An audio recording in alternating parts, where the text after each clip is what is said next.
Welcome to FemLead, the podcast on female leadership and role models. This show aims to inspire and equip you with the tools you need to navigate your career plans. FemLead brings inspiring career perspectives and strategies to guide your path to success. Your host, Alexandra, will interview role models on new exciting topics with each episode. If you like what you hear, give us a review and subscribe to the show on your preferred streaming platform. Enjoy. Hi, everyone, and welcome to a new episode of Family Podcast. This is a special one. As you see, I'm not in the normal setup for our podcast, but we're here at Novo Nordisk in Copenhagen, Denmark. Today, we have a special guest, Kathrine Hee Nielsen, who leads software development teams and is a leader within digital data and IT at Novo Nordisk. We are here today to discuss with Kathrine about her career progression within Novo Nordisk, but also her career advice and her view on inclusive leadership. Kathrine has been with the company for the past 11 years and has had 5 different positions within different fields such as finance, quality, clinical development, and currently in tech. She has been living in Denmark but also abroad, and within her career span, she worked as a consultant but also within the governmental sector before starting in Novo Nordisk 11 years ago. She's really passionate about traveling. She's been traveling in more than 50 countries, and she's really a role model for us. She herself says that she belongs to different minority groups, and the aim today is to discuss inclusive leadership and also career progression from her perspective. I really hope that you enjoyed this interview. I really enjoyed meeting Kathrine, and this is really a special event together with Novo Nordisk, so I'm pretty sure that you'll get a lot of wisdom, but also you will enjoy this conversation. Thank you all for listening. Hello, Kathrine. Welcome to Family Podcast. It's a pleasure to have you here with us today. Thank you for inviting us. How are you today? I'm feeling super excited to do this podcast. I'm super excited that you are excited because we have been discussing about this for a few weeks, and we wanted to make it really about your experience and telling us more about your career at Novo Nordisk. What does it mean to be a leader within the organization, and also to give a little bit of inspiration from your lessons and talk about subjects that are important to you, such as inclusive leadership, career progression, and also advice for new generations of leaders. So I think this is going to be very exciting. But before we deep dive, I want to set the stage, and I want to introduce you even more and ask you to tell us more about what you do day to day at Novo Nordisk and tell us more about your current role in the organization. Well, I work as a leader in an organizational entity that is called Digital Data and IT. So it's basically our IT organization. I head up a function that supports our research and early development area, early research, in building what we call greenfield software. So I basically lead teams of software developers, UX/UI designers, data scientists, and a lot of technical capabilities. Fantastic. And how does your day-to-day look like? Super good question. Day-to-day is very different, but I do spend, to be honest, a lot of time in meetings. There's a lot of stakeholder management in the role that I have because we work in a matrix organization. So the teams are composed by members from different parts of the organization. There's a lot of agendas, a lot of focus on digitalization at the moment. So a lot of moving parts. So I don't have this is how every day looks, but every day I spend time in meetings. That I think is the only key denominator.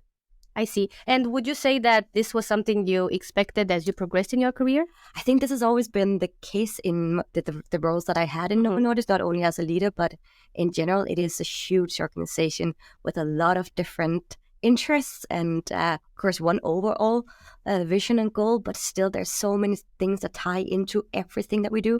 So having that alignment across the organization, actually understand the different agendas and bringing them all together, I think is a huge part of just about any job in this company. Yeah, and it's also, I think, descriptive of large companies in general, which is something that I personally learned recently, meaning that I used to work in startups and now I work in a large organization. And I think, it's an interesting setup to also let our listeners that maybe don't work yet in a large company know that alignment is key. Yeah. And the more you progress, the more you need to understand what are other focus areas of your colleagues, how you can support that, but also how can your projects lead into supporting those projects as well. And that takes time. And then you have to have meetings and then you have to align, right? So that's something that it's important for our younger listeners maybe that haven't had the experience yet to understand as well for their career progression.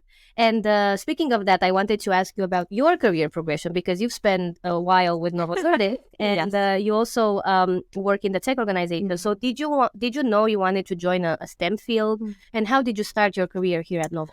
I'm a political scientist by education, and I had a few years of working experience before I joined Novo. And it's been 11 years now since I joined Novo. I was actually told once, if you reach 10, then the likelihood of you staying for a very long time is quite high. So no, I didn't know I wanted to go into STEM specifically, but I had a short stint in the governmental sector in Denmark, and I knew I wanted to go into a large corporation because I enjoy sort of the stakeholder management aspect of work. I had the fortune, the privilege to work in quite a few functions in Novo Nordisk, starting off in a finance organization, and moving into what we call quality, then into development, which is an area responsible for what we call clinical trials. Post-corona, most people actually know what clinical trials are. And then I moved back to quality and then to IT. So it's been sort of, super exciting, a ride through different organizations, getting to know a lot of aspects of our value chain. For the past 3.5 years, I've been in digital data and IT. And this is basically the place to be, I think, at the moment, with a lot of exciting things happening on the tech front. I think everyone's talking about what AI potentially could mean for the world, and all of these new aspects coming in that weren't that big just a couple of years ago. Absolutely. And it seems like the speed of adopting new technologies, and not only having discussions, but actually trying to test and proof of concept different scenarios is actually increasing. Yeah. Because we have examples recently of how AI took over a lot of the discussions, and people were like, oh, we've been talking about it for years, but no, now it's happening. So what does each organization do to make sure that they are also on top of that trend? Is it something that impacted your current setup in the tech organization? Not directly. I would say there are other. So if you're in a huge company like ours, there would be specific functions responsible for XYZ. And in this case, we also have a COE that's responsible for AI and machine learning. So it's not directly affecting the work that I do specifically, but of course there are aspects of it when you work in tech that are interesting, and where you see whether you can try to either adopt, or you have to run faster, change something when this new technology comes in. It's very interesting, and it seems like you've been in the past 11 years, you've been in probably discussions about how the future of the company will look like. Do you see a trend in tech when it comes to how your teams focus on their day-to-day? I think from a personal perspective, not necessarily from a team or Novo Nordisk perspective, I think the pace that the world is changing will impact all of us. Our working life, our view on what a working life should be, what a job is, and how you best fill that. I think it's going to change. I think that the new generations coming into the workforce will probably have a different approach than the ones that are currently here. Whether that is tech-born to some extent, I think the pace is probably due to tech. Very interesting, and also very exciting. Yeah, you're witnessing this, and you're part of the change also by leading the tech organization of such a large company, and also well-known brand, right? Because you also have to take into account that as tech progresses, and as obviously as we all witness how it can impact roles, the company we are now discussing and the company you work for, it's also an old company, right? Like a legacy company. Yes. So it's fantastic to see how it changes every day with the speed of tech. And I think it's probably very exciting to be in the middle of it, right? It is. And I think Novo turned 100 this year. So it is indeed an old company, a legacy company with a lot of traditions, but also with a lot of innovation. Basically, we are built on smart people who were innovative and creative and found new solutions to problems that existed. And I think that is basically Novo's legacy, and we continue to do that now with a digital component, which is super exciting. But I also think that we are we're sort of in a super interesting pace or place in time where tech is of course one aspect of what leaders are expected to know something about, but I also think that workplaces are changing due to the demand of both the people who are currently there, but also the workforce that is coming in. And that's really one of the areas where I think Novo as a company has proved immensely. And I don't think it's necessarily visible to everyone outside. Like you can see the stock prices and probably also know a bit about how Novo is faring now, currently the 19th most valuable company in the world. But from the inside, I've also seen, I would say, a small revolution with a changed focus on the perspectives of leadership. And I think that is probably something that you would not know unless you're on the inside. So to double click a bit on that, I had the opportunity a couple of years back to have or to be part of a session with our CEO.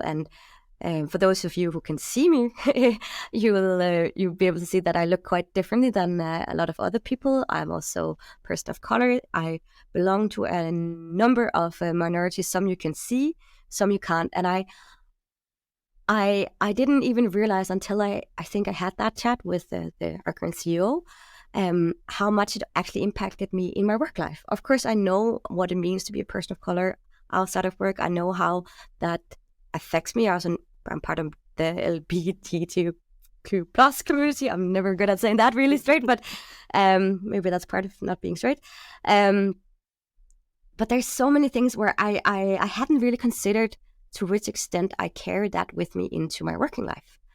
And then I had the opportunity to both reflect on that, but also share with him and some senior leaders on what it means to be a minority in a large corporation like ours, and to which extent it actually shapes our self-perception and to some extent our beliefs on what we can achieve and what we can't. And maybe it's not something that you are super conscious about, but being a minority, just being a minority is so instrumental for who you are and how you see the world. And we've actually taken as a company, I think, a huge step into that, and also understanding how it is to be a minority. There are a lot of different types of minorities, but focusing on different minority groups, and then realizing what huge responsibility especially leaders have in creating inclusive working environments where those who are not the majority feel that they have access, that they are treated equally, they have equal opportunities. And that, I don't think that work is visible to the outside world. Now we tapped a little bit into a topic that is really close to your heart, and that is inclusive leadership. So before we deep dive into some of the very good points you've made, please define for us inclusive leadership so we are all on the same page. Yeah, I don't think there's one single definition of inclusive leadership. For me, being a leader is someone who takes responsibility for themselves, self-development, understanding how they act and impact the rest of their team, their organization. It is someone who can create fellowship, set strategic direction, and is able to work not only with themselves, but the team to ensure that everyone is feeling well, doing well, and actually achieving what the team is now set up to. Inclusive leadership is, I really wish, to be honest, that we didn't have to talk about inclusive leadership, that leadership was just the word and everyone understood that being a leader entails an obligation where you as a leader have to work towards understanding what it means to be a minority, and that the majority culture will always be prevalent, how you work with that. So we didn't have to say there's leadership and then there's inclusive leadership.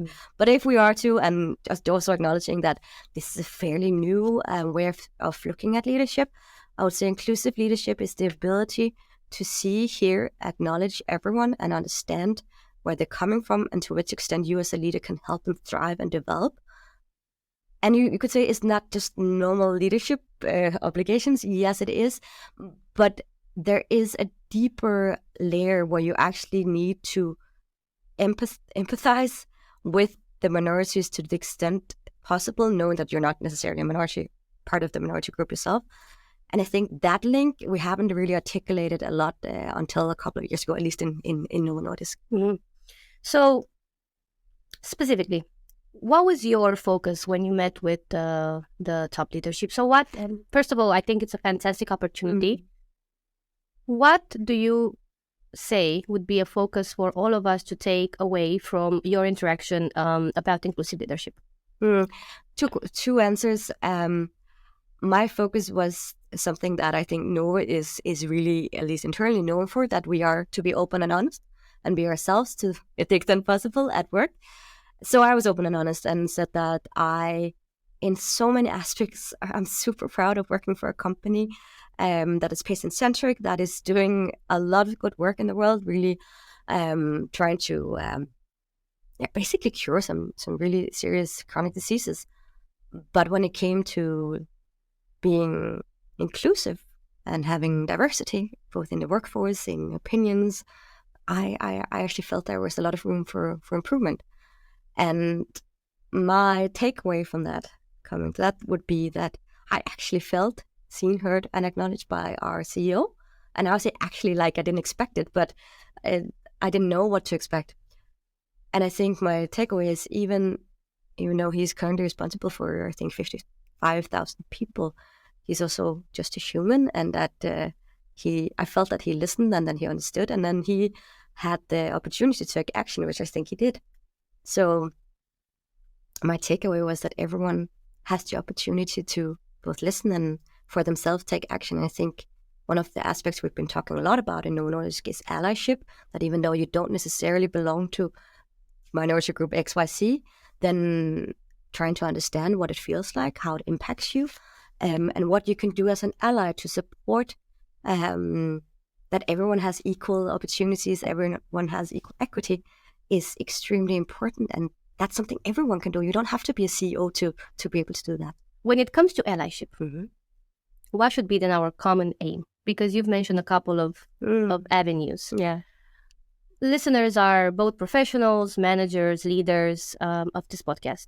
When we talk about diversity, equity, and inclusion, when we talk about inclusive leadership, there are ways of seeing it, ways of implementing it, but you also want to see results. What do you think our aim should be in order to start seeing results? I think there are a lot, as you said, there's a lot of different avenues, and it also depends on which role you have in the organization, how much responsibility you have, how much impact you have. But what everyone can do is try to understand what it means to be an ally. And you can listen to podcasts, you can read, you can ask. There's one thing that is super challenging, and something that I spend a lot of time reflecting upon, is that in order to understand how it feels to be a minority and how it feels to be a minority in your working life, minorities have to put themselves forward. So there is a complexity, at least for me, in that, because I think most people just want to feel normal, and normal is often defined by the majority. But we as minorities sometimes need to take upon ourselves a responsibility of voicing our experience, sometimes to an extent that we don't necessarily feel comfortable with. So in terms of allyship, even though I say you should investigate, figure out what it means to be a minority, there's also a sort of a delicacy in it, where you need to be mindful that not every minority would want to share, and that not everyone feels comfortable with sharing. It can be extremely vulnerable and personal. This is not your shoe size or what kind of holiday you want to go on. It is, for a lot of people, deeply rooted in who they are. There can be a lot of wounds in it. For some, there won't be, but you don't know until you ask, and that's both the risk and also the opportunity, that everyone's experience is super different, but you can be pretty sure that being a minority has shaped them in some way or another. And you mentioned something very important, which is exposure. Because when you don't feel like you, let's say, belong to the majority, right? It's a given, or let's say more responsibility, right, to expose your setup to a very large audience. And like you said, people are not necessarily comfortable with that. So on that note, maybe if you don't mind sharing, how do you recommend listeners that, they're listening to this interview and they say, oh, I should probably take a stand and go talk to my leadership about some of the hurdles I encounter or things I would like to see improved? How can they do it? I think regardless of whether you're a minority or not, you will throughout your career, and also whether you're a leader or not, have encountered something that made you feel vulnerable or wrong, or to some extent hurt your feelings. And I think being the ability to tap into that notion, that is actually what everyone could or should, in my opinion, work upon. So inclusive leadership is, at least for me, also about daring to be vulnerable yourself. It doesn't have to be that you are part of a minority group or are part of a minority group. It can just be the ability to tap into what it feels like not to be seen, heard, and acknowledged. And that conversation is something I think everyone can have, regardless of whether they belong to a majority group. So again, for me, coming back to what leadership is, inclusive leadership is very much about taking responsibility for yourself, understanding where you come from, what shapes you, how that impacts you and impacts others. You're mentioning here something very important, and that is reflecting on all of these points. Yeah. Because they don't just happen. No. So can you tell us a little bit about your journey on reflecting on what makes you unique? How do you stand up for yourself? What is it that you want to be known for? And I think in this day and age, I think it's super, super interesting because I'm exposed to a lot of technology, but there's also the notion of gut feeling. Mm-hmm. So I think the ability to both crunch data, where the data is within yourself or actually numbers, or then that connecting that to how you feel is to some extent key for me. The reflection time and the ability to see something both on a sort of cognitive and an emotional level and connect those two, that is key or core. And I think if you're able to do that, then you will get closer to understanding who you are, what motivates you, what drives you. I know it's a lot easier said than done, and there's a lot of time and investment you need to put into that, trying to understand what is your self-limiting beliefs, what is like the inner voice, where does it come from, what is it actually doing to you, and connecting that to the sort of hardcore data that you have. So actually, you did mention that you had the reflection time, and when we spoke first, you talked about your breakthrough, recognizing your self-limiting beliefs. So to the extent you want to share, how do you recommend our listeners that believe this is the next step for them to tackle this subject? Because like you said, it's very personal, and it's also, you need to connect everything that's going on in your life with, where is it coming from? That's not necessarily easy. Do you recommend the specific framework or a specific way of going around it? So I don't have like a magic one-liner. I can tell what I do. I actually had a lot of resistance towards meditation. I do like data, and I do like sort of hardcore facts and being able to take decisions based on data. And I think the notion of meditation scared me a bit. But a couple of years back, I was on a course, and part of that was to start off with a meditation. And I realized after some practice time that it wasn't necessarily about perfecting it or being good at it. And that is very contradictory to a lot of other things that I do, at least in a performance culture. But it's more like looking inwards and actually finding peace at where you are. And that in itself is super difficult, but it's just like simple techniques to try to connect with yourself. And to be honest, I don't do like long minutes. I do 7-minute meditation, and I try to do it a couple of times a week, and that's it. So it's, in that sense, for me at least, it became very simple. I don't have an ambition of doing more, but it enabled me to calm down my nervous system, and sometimes it doesn't do anything to me. I just relax, and it's nice, and I feel sort of. And other times I realize I simply cannot empty my head, which means there's something that I need to address. So it's more like a tool where I get a sense of where I am, where I don't have to sort of feel it. It's just something that I can kind of deduce after the 7 minutes how I'm actually doing. You said that part of your reflection setup, it's that you had the time to do it, right? Because it didn't happen overnight either. So you're mentioning now meditation, and you talked about your self-reflection journey. I think we should definitely put forward the fact that consistency and giving time to different discussions is also very important, because you've told me that getting to this point of having, I guess, I don't know if we should call it confidence or just the drive to discuss at such a high level with the leadership, for example, about situations and issues that are important to address, didn't come from, being in the company for 1 year. It also built up. So when we talk about setting the stage for similar actions for our listeners, how do you recommend them to prepare for such a discussion? Or how, let's say not such a discussion as in you will be invited by the CEO to talk about, but more about, in general, discussing difficult topics that are maybe personal to you. How do you prepare? What is your mindset? Yeah. So if I were a good scholar, I'd probably say that I did a lot of preparation, but to be honest, I don't, because I feel when it's a topic that comes from my core, it sort of just pours out of me. Because it is so intertwined with who I am and what I would want to achieve in that situation. So it sort of just flows. That being said, that's not how every conversation works and not every meeting. What I try to do when it's tough conversations where sometimes you're afraid to be vulnerable, sometimes you're afraid that something will come up, or that you are not able to convey the message that you would want to because it becomes personal, or because someone else reacts and you take it in or you don't. I try to be present with my whole body, which means that, of course, I try to listen and I look at the person and how they react. But there's also some je ne sais quoi, like something where you feel.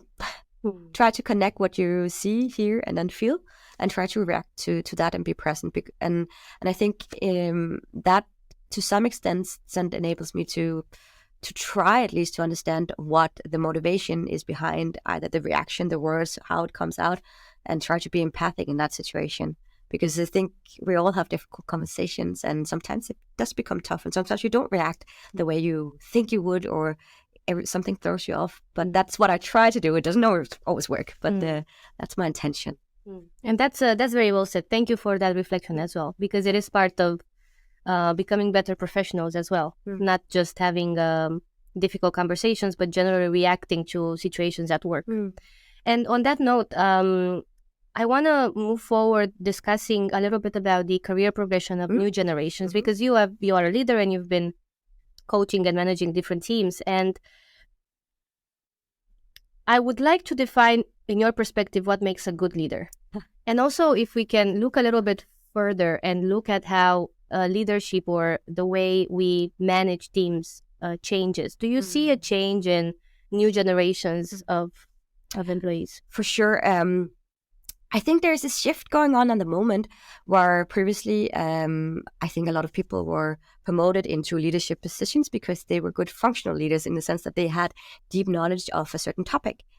I do see a slight shift in the expectation that leadership is luckily much more about people-oriented, where of course it's nice if you have deep knowledge of a specific topic, but the ability to actually create followership and ensure that people develop is more important than the functional knowledge. So I see that shift. It's only slight, but I think at least we are experiencing it in Novo Nordisk, and I think the workforce or Gen Z specifically, have different expectations to what a work life should be. I know there are studies saying, no, Gen Z is exactly the same as boomers or millennials, but as an offset, I do see movements in what a workplace should offer, or the expectations of what a workplace should offer. I see more, especially younger people, going against sort of the whole notion of work life. There's just life, and then you work in that life. So it's about balancing your life and not necessarily having two opposing. One is your free time, another thing is your work. And also a lot more focus on flexibility. It could also just be a post-COVID-19 sort of, that could be the impact. But I think a good leader in the future would be able to balance more aspects of what a working life is and should be, taking both sort of external, internal, and I don't mean personal internal, I mean like from a company perspective, internal aspirations as well as what is happening in the world around us into account when they actually lead. So I don't think we can be completely oblivious to the fact that there is an AI revolution just knocking on our door. Maybe we could 10 years ago because it wasn't there, but the pace that the world is moving in and what technology is actually leading to, we need, even on a sort of department level, to some extent think in. And I think that is a change. I think previously you probably could sit in your cubicle, be a leader for X number of people, and you could have your own little nook, and you probably didn't have to look holistically that much or look up sort of or look out into the world. I think we actually have to a much larger extent. I also think that I share with you that I recently read an article saying that in Denmark, at least, there is a decline in the percentage of graduates who, when they graduate, say that they have leadership aspirations. And I thought that was super interesting because I think for many years the hierarchical sort of progression has been what most people, a lot of people at least, saw as being successful. And I think success for the next generation, the new generation, is much more complex than just hierarchical progression in a company. I think I don't have the answer to how to meet that, but I think it's super interesting. Absolutely. And when it comes to skills, based on what you've seen for the past 11 years, but also being aware of trends and what the next generations might expect in terms of going to work, what do you think are skills that would meet the needs of the future? Yeah, super good question again. I think the ability to adapt is actually going to be core of everyone's job description, because I don't think we can keep up or continue to move if we don't adapt. If we have too much resistance to change is coming in, to tech coming in, we're just going to slow down. So adaptability and the mindset around that change is not necessarily scary. I know from a brain perspective, the brain does not want change, but working with that and working with yourself on that, I think is super important. I also think empathy, which is probably not a word that is very much in a lot of job ads at the moment. At least I don't have it in my job ads, so it's not really worth of use. But I think from a leadership perspective, especially if that's the way you want to go, the ability to empathize on a people level, organization level, and maybe even a world level is going to be important. I don't know whether it's going to be crucial, because there are probably going to be organizations that are still very hierarchical or very sort of old-fashioned. Now I'm doing quote unquote old-fashioned in their approach. But I do think empathy is going to be super important to be able to navigate different agendas with a lot of moving parts and understanding how everything connects and actually sort of finding a way forward and bridging viewpoints based on that. Yeah, and you also talk about people skills, right? So you didn't mention any hard skill. I didn't know that. I didn't even think about that. Because it is a matter of sensing the room in a way and being able to understand what are the interests and also needs of your colleagues in order to work well together, as an example, right? These are skills that we wouldn't see necessarily 10 years ago as key to, or maybe we did. It depends really on how we look at it. But I'm very happy that we get to discuss this, because one of my curiosities, and I guess it links well also with your career lessons part, was this something that when you started your career at Novo Nordisk thought it would be crucial for your progression? No, as I said, I started off in finance, and to paint a very sort of general picture, it was mostly men in blue and white shirts. I don't think anyone has ever, in that setting 11 years ago, mentioned empathy or these values that we're talking about now. It was a different time, and I think not to blame everything or put everything on tech, but I do think that some of the things that we used to do in work settings, technology can solve for us. What I think is important going forward is actually the collaboration, bridging viewpoints, all of these things that you may be able to hard code. I don't think it's there yet.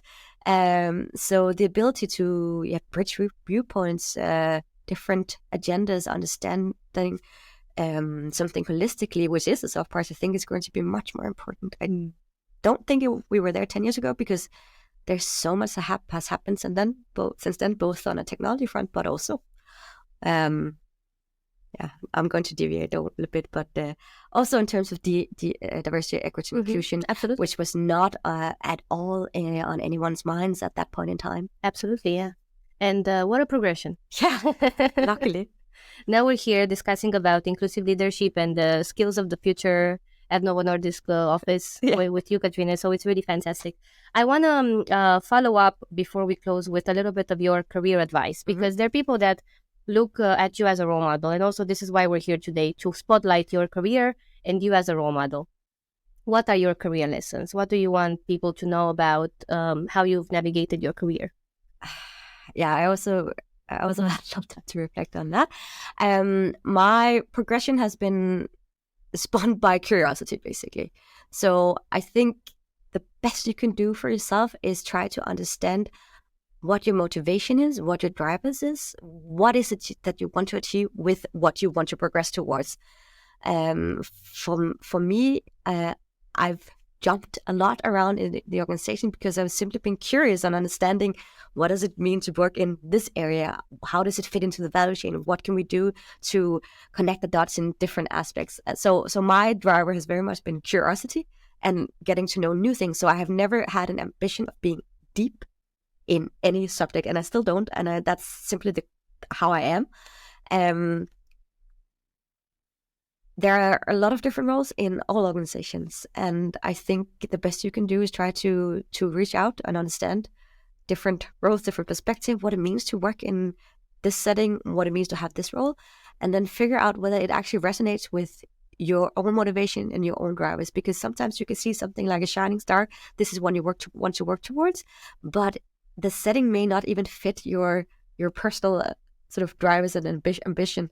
And I think, I don't know whether that would be my best advice, but at least if you start with yourself, you can never go completely wrong. That's very important. Yes, very, very good. Kathrine, wow, I'm super impressed also by the fact that you are very open on also your personal journey and your reflection, which I think also speaks to the fact that it's about you. It starts with you, putting in the effort, knowing yourself, and also making a decision on, okay, this is how I want to progress in my life and also in my career. When it comes to navigating your career, what is the biggest surprise of your career? My biggest surprise is probably that it takes so long to change a culture, to change culture in general. You can have the best intentions, but we are all cultural bearers and shaped by our circumstances and accumulated. It is super challenging. So that's been a surprise. Okay. And have you navigated that? Do you believe you've navigated that in a satisfactory way for you? No, because I'm actually super impatient as a person. So the older I've grown, the more patience I have tried to instill in myself, at least. Trying to accept that even though I feel I see the light of something, and then actually having the impact on others to also see it and work with me, alongside with me, be allies, it just takes a really long time. So no. No, and talking about patience, I'm happy you've mentioned this, because while I also look up to your advice, I know for sure that 5 years ago, 7 years ago, I was so impatient about everything. And the experience I had was obviously way less, but still I felt like things can just happen faster. And realistically, it's just not like that in any circumstance. I mean, of course, we should be adaptable and fast-paced, but we should also have enough time to learn and then reflect and then have a retrospective setup where you're like, okay, what did we learn from this? What do we keep and what do we let go? And sometimes, that just didn't happen. And looking back, I'm like, I had so many opportunities to learn, but, was moving through very fast. Yeah. And I feel this is important to mention because in our community, when we talk about FemLead and how our community looks for advice, sometimes they tell us that, I've been applying for X amount of jobs, or I've been discussing with X amount of leaders, and nothing comes out of it. Yeah. And realistically, sometimes it takes more time, but it's incredibly hard to tell that to someone who's looking forward to their next challenge, or to someone who wants to be promoted, or someone who wants to change jobs. You cannot really say, well, you should wait.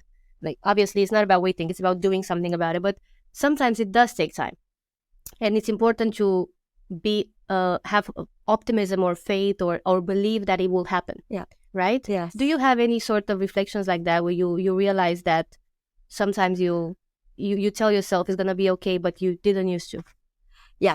So I think we all know that feeling of wanting to either get a new job or get promoted or get a new task or new assignment, something that we feel we work towards, and that would be a great development opportunity for us. And yeah, to be honest, sometimes I also get super frustrated or super sort of challenged by my own perception of how things should be, and my inability to shape things in the direction that I would want things to pan out in.